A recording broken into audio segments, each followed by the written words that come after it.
All the Great Lakes have their storms. But Lake Erie being a shallow lake, waves can go from shore to shore, and then they bounce back. But if the wind shifts direction, even the most experienced captains would have had a hard time navigating. Lake Erie is not just a big body of water, but a body of water that is littered with shipwrecks stretching back for over 200 years.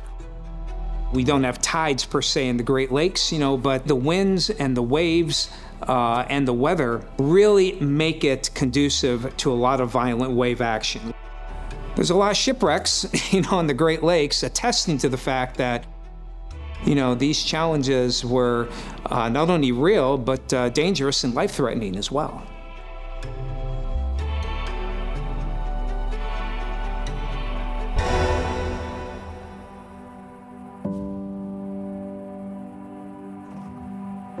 The Great Lakes were incredibly important for the development of the American Midwest. At that time, before there were railroads and before there were highways and cars and semi-trucks, you only had two choices for how to move objects and people.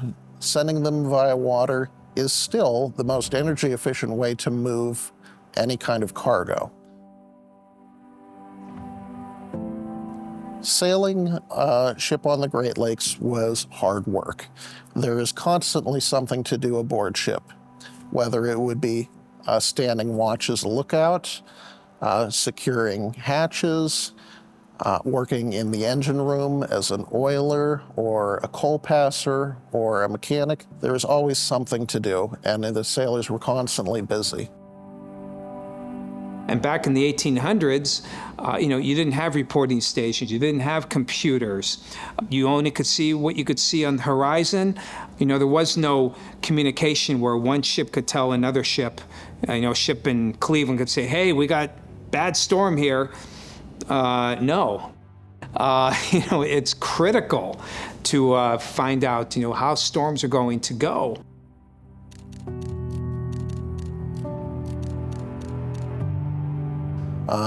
The development of safety in Great Lakes shipping was written with the loss of ships and men.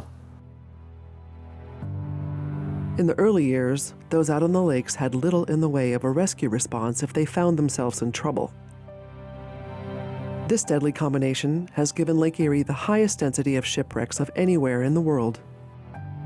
It is estimated that Lake Erie has claimed more than 2,000 ships.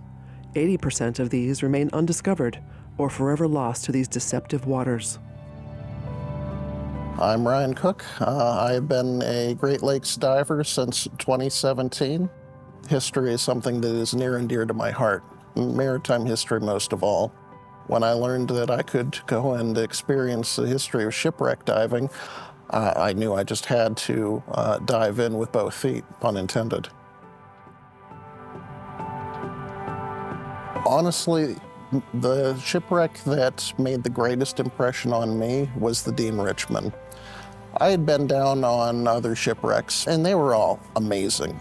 But the Dean Richmond just took my breath away. I was amazed. It's immense, and it's storied, and the history is incredible.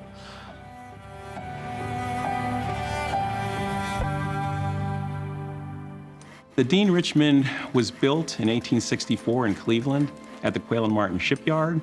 Right in the middle of the Civil War, the ship was built. She has 2 engines and she has 2 propellers. And she reached a maximum speed when she was first built of about 15 miles per hour, but generally she went about 12 miles an hour. She was designed to haul both cargo and passengers. And at the time that she was constructed, she was considered state-of-the-art. And a lot of the newspapers on the Great Lakes wrote a lot of stories about her and just how luxurious her accommodations were. But despite being a luxury liner, she developed a reputation for being cursed with bad luck. I think where the bad luck story comes from is essentially the name Dean Richmond. There were several ships that actually had bad outcomes that had the name Dean Richmond. In 1855, there was a schooner that was just launched and in its maiden season sank in a gale. That was the Dean Richmond. In 1867, there was a paddle wheeler named the Dean Richmond that collided with another ship on the Hudson River, and she sank. And admittedly, she had her share of difficulties, collisions, running aground, engine trouble, things like that. But I don't think she had any problems that were any worse than any other ship of that period. She had an eventful life. About halfway through her life, she was sailing in the St. Clair River, and she caught on fire and burned to the waterline and sank. Now, normally you would think that that's the end of the ship, but this is the Great Lakes. Ships burn and sink on a somewhat regular basis during this period. And seeing as they're often in shallow water where they could be raised, the ships can be put back into service. So they raised the Dean Richmond a year later. They gave her a rebuild, and she came out as a Dean Richmond that now would just carry cargo.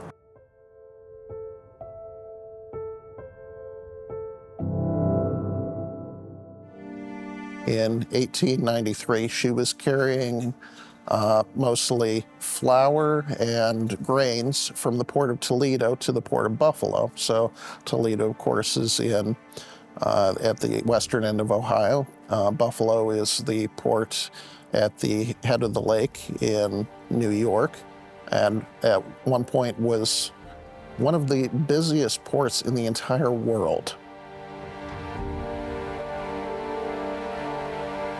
So since the ship was going back and forth, a round trip took about 5 days. They did this 33 times in 1893. So the crew could pretty well count on, being home to see family, every fifth day. A familiar route with a familiar captain. Captain George Stoddard, in 1893, he was 55 years old, so he was actually at the peak of his career. He was the first mate on the Dean Richmond in 1864 when she was launched. But no amount of experience could prepare the captain for his final voyage. If the ship's reputation for being unlucky wasn't already problematic, the ship left port on Friday the 13th. The combination of the two proved too much ill fate. The Dean Richmond left port on Friday, October 13th in the afternoon.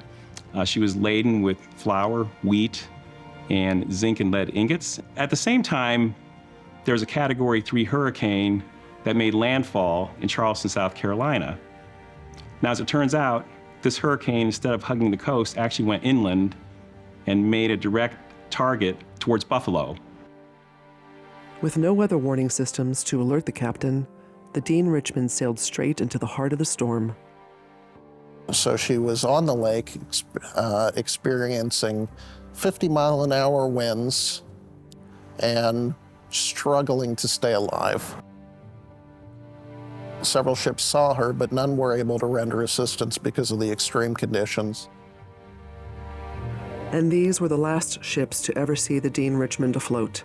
The storm of Friday the 13th, October 1893, would claim the ship and all the souls on board. There was also a woman named Retta Ellsworth. She was the only woman on board the ship. She was a single mother. She lost her husband a few years before, and she was essentially raising 4 children on her own, so she really needed this job. While the crew had no way of knowing what lay ahead, modern analysis can give a clear outline of the storm they encountered.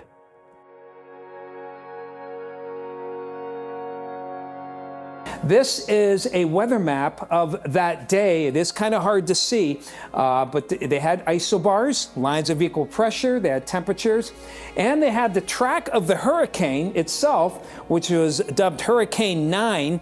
They were able to get a pretty good idea of where that hurricane was, and it made landfall here. Now we have a little more modern depiction here. So it started as Hurricane 9, hit South Carolina, moved north as a tropical storm. It stayed at tropical storm force all the way until it got right to Pennsylvania. We believe that the low was somewhere here, and this is the rough circulation around the cyclone. And assuming this is correct, and we believe it is, Lake Erie was really in a very good spot for the maximum amount of winds. This hurricane affected ports all the way from Wisconsin all the way to Nova Scotia. With this low, we have what's called cyclonic curvature. Cyclonic coming from a cyclone. And in this particular storm, 10 ships went down. With that cyclonic curvature, the physics and the dynamics of how the pressure systems moved allowed the winds to really be strongest and most gusty right here in the central and eastern parts of the lake. 6 sunk, 3 ran aground, and 1 broke up. So it makes a perfect setup, again, for ships out at sea to be pummeled by these high winds. A pummeling that the Dean Richmond couldn't survive. Passing vessels caught on their own fight gave eyewitness accounts. One came from the ship William H. Stevens. And so she spotted the Dean Richmond laboring in some rough seas. It looked like she had no ability to navigate, and she'd lost one of her smokestacks. And the captain of the Stevens actually stated in the newspaper that he saw the second smokestack fall right as he was watching the Dean Richmond. He also had to move on. He couldn't stay. He was unable to offer assistance. And the last ship to see the Dean Richmond was the Neosho. This ship was also bound for Buffalo. This ship saw the Dean Richmond at around 4 o'clock in the afternoon and reported that both smokestacks were down. The ship was totally incapable of steering and was totally at the mercy of the waves.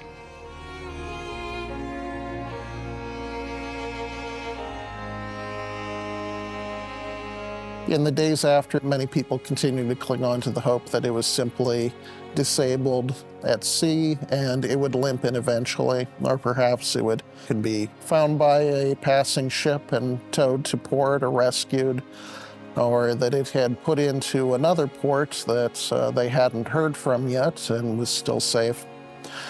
But 2 days after, the ship's debris started to come ashore near Dunkirk, and at that point, they knew that the ship had been lost. 52 people died in this storm, 18 of which were from the Dean Richmond. Rumors surrounding the fate of the Dean Richmond started running rampant. Plus, the newspapers themselves, they're also embellishing, exaggerating, spreading stories that they haven't fact-checked, and that's how some of these myths get started, or falsehoods. And the newspapers sensationalized any aspect that they could regarding the fact that there was a woman on board, and that they left on October 13th. They had a woman on board. What did you think was going to happen? That's the kind of thing that papers would talk about.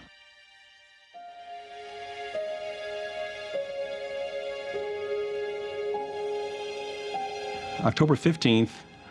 A resident of Dunkirk, New York, got up and he wanted to go to the beaches near Dunkirk and see, what the damage was from the storm. And when he went to the beaches near Dunkirk, he actually saw massive amounts of debris and a body. And this body was wearing a life jacket. And these were pretty organized search parties. They were set up to, just keep looking through the wreckage. And the wreckage was vast. It actually went 10 miles to the east of Dunkirk and about 5 miles to the west of Dunkirk. Immediately, the local community sprang into action, combing the area around where the debris had come ashore to see if they could find any survivors or at least recover the bodies. And I'm afraid to say there were also many people who were there simply to take advantage of salvaging the flour that had floated ashore for their kitchen. But that's people for you. In 2007, a Spanish woman was exposed after fraudulently claiming to be a survivor of the 9/11 attacks on New York City. The tragedy of the Dean Richmond received similar attention. Shortly after the body of A. Dodge was found, there was a man walking along the beaches near Dunkirk, just to the west of Dunkirk, who seemed to be dazed. So a reporter from Buffalo went up to him and asked him who he was, and he said that he was actually a crew member from the Dean Richmond. And so, the reporter being a reporter, he started asking him questions about, well, can you tell me what happened to the Dean Richmond?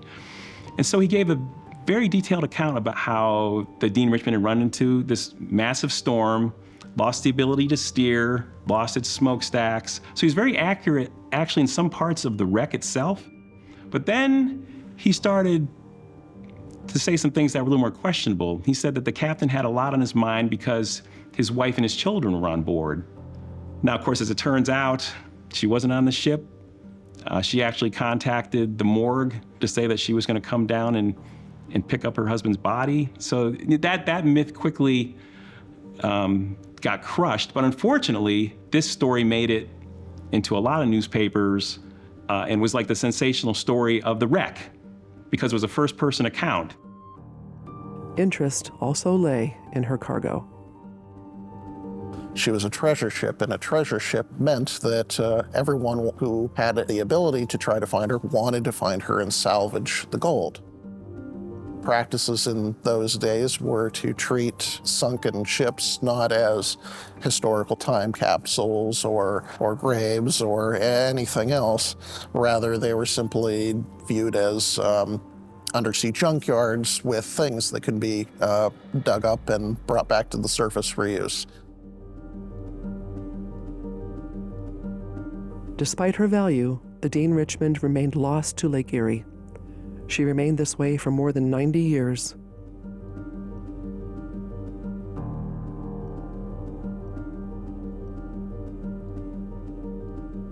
Gary Kozak is one of the foremost side-scan sonar operators in the world. He found over 28 ships in the Great Lakes. He found, of course, the Dean Richmond.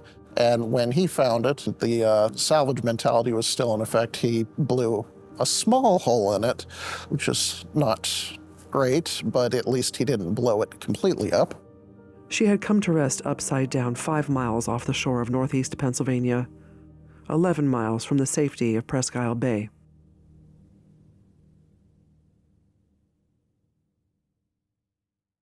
"16 years later, and another storm left one of the most elusive wrecks on the Great Lakes, the Marquette Bessemer No. 2. The second ship of the Marquette Bessemer Dock and Navigation Company, a ferry boat designed to carry train cars and passengers across Lake Erie, built in 1905. In that era, from like 1905 to 1920, they're replacing wooden ships with steel ships. The ship itself was an open cargo deck with 4 rails on it. And what you did is you just rolled the rail stock right into the cargo bay. It also had passenger cabins. And the crewmen were probably a typical ordinary lot. Different people, different walks of life. They seemed like a good group. The first mate was actually the captain's brother, John McLeod. He had a captain's license as well.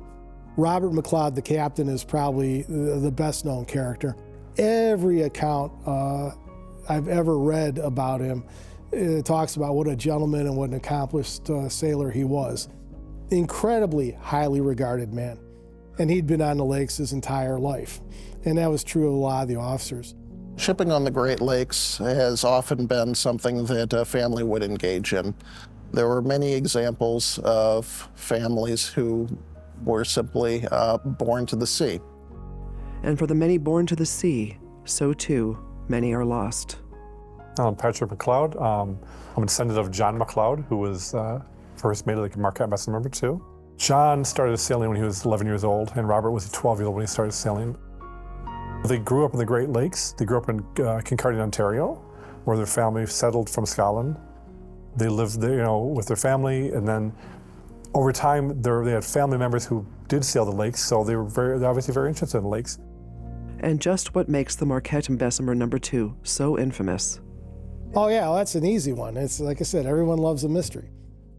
It's an amazing story because you're talking about a huge ship. That thing could sit on the bottom of a lake and barely be underwater in most places in the lake. Side scan sonar should see this thing, but it's just gone. The Marquette Bessemer No. 2 spent its days on the lake ferrying rail cars full of coal, mined in Pittsburgh, to Port Stanley in Canada. Well, one of the attractive things about being on this ship was to raise a family. You could have a home. would have been almost like a 9-to-5 job. Obviously 10 hours plus, but everyone would load up the ship with the coal cars, 32-ish crew members.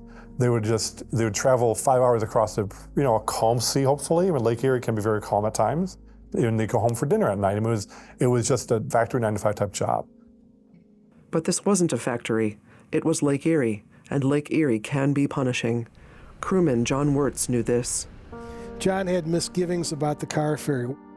Wirtz wrote his family a week before the trip. The ferry is a dangerous craft, unstable in rough water. I'm going to leave the ferry and seek other employment. The next trip will be my last.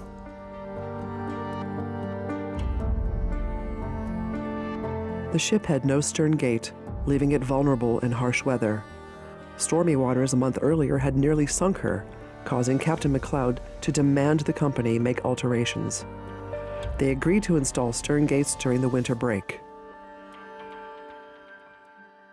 On December 7, 1909, a ship docked at Conneaut Harbor broke free of its moorings, delaying the daily departure of the Marquette Bessemer No. 2 and her crew. Albert Weiss, the ship's sole passenger, further delayed the departure by arriving just as the crew were casting off. With winds of 50 miles per hour, the weather was already turning. The weather was already getting bad leaving the harbor, and he called out the men working on the signal, get that thing working, I may need it when I get back in. And the problem with these harbors is they were narrow. So in rough weather with a ship with a high freeboard, getting in was a problem. The kind of movement that ship would have, it was a cork on the water. And that day it was 16 cars of coal, 3 cars of steel, 1 car of castings, and then did have some steel beams on the ship as well, which was only around 980 tons, when the ship on average ran between 1,400 and 1,500 tons of coal. So it would have been a little bit higher in the water that day as well. In the preceding hours, the winds turned into a fierce storm with freezing temperatures. They left a little bit late, but even then the temperature was just starting to drop. Within 24 hours, it dropped from 40 degrees to 0 degrees. With an exposed stern, she traveled north, deeper into the growing storm.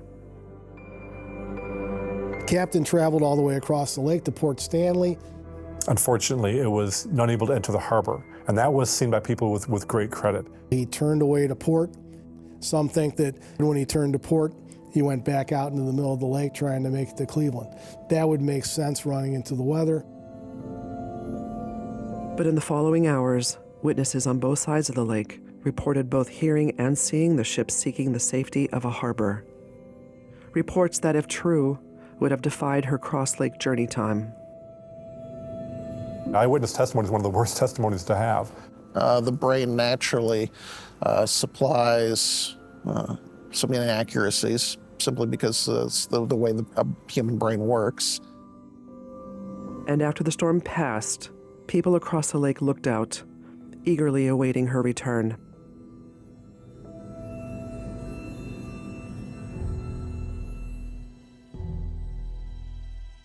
The earliest reported wreckage that I could find was the WB Davik that encountered a large wreckage field off Long Point.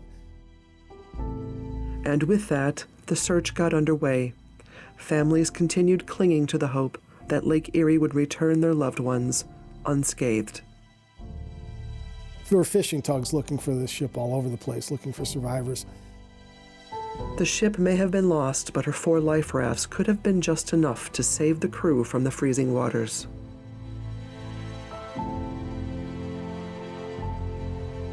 And 5 days later, a raft is spotted by Captain Driscoll of the tugboat Commodore Perry, 15 miles north of Erie. It was probably launched very quickly because the men, for the most part, did not have proper winter gear. You have 9 men on the boat. One was wearing a rain slicker. The rest of them were not. The rest of them were basically wearing clothes they would have worn on the ship on their different duties. They were wearing their the coveralls. They couldn't board the boat. They wound up towing it in. They had survived the sinking, but had been left exposed to the harsh cold. There were no survivors. The bodies were primarily frozen in an upright position. There's one report that they were trying to huddle over one of the smaller crewmen trying to protect him. A steam line from the USS Wolverine thawed the bodies free of the raft as crowds watched on. These were brothers and fathers and sons of the community. They were friends and neighbors. Everyone knew them, and so then when they saw that boat come in, it was devastation for the community. They knew at that point it was all lost.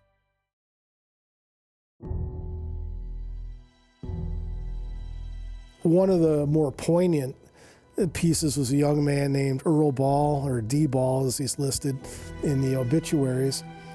His mother wrote a very heartfelt letter to the people of Conneaut. If you ever find my son, please let me know. A request that Lake Erie refused to grant. Of the 33 reported on board, 14 bodies were recovered. And then the mystery is in just the diversity of the wreckage. You had bodies turning up in other locations. It was 5 months before the first body was found. John, my great-grandfather, was found in Niagara. The Marquette Bessemer Dock and Navigation Company quickly constructed a replacement ship by the same name. On the day of the official launch, the body of Captain Robert McLeod was found on Long Point. And then you had some human remains that weren't identifiable showing up on the Ohio shore. So you got stuff coming from everywhere. It was everywhere, but you're looking at this tempest of a lake that would spew everything everywhere. But in most cases, everything was found west of Long Point. We want to know where it's at. I mean, where it's at is important, but why? What happened? You know, this is a mystery that needs to be solved. You know, any mystery should be solved, but this one particularly because it's so personal. You know, to be able to put a period on that sentence and say, now we know. You know, we know what they did. We know how they tried. And I hope it's on the Canadian side, because Canadian protective acts against ship raiding is quite a bit better, stronger than American. And I think that's really important to me, that in my family, that it stays respected as a grave site. The full sea rolls and thunders in glory and in glee. Oh, bury me not in the senseless earth, but in the living sea. Aye, bury me where it surges, 1,000 miles from shore, and in its brotherly unrest I'll range forevermore. Chronicles is made possible by a grant from the Erie Community Foundation, a community assets grant provided by the Erie County Gaming Revenue Authority, support from Spring Hill Senior Living, the Erie Yacht Club Foundation, and the generous support of Thomas B. Hagen. We question and learn.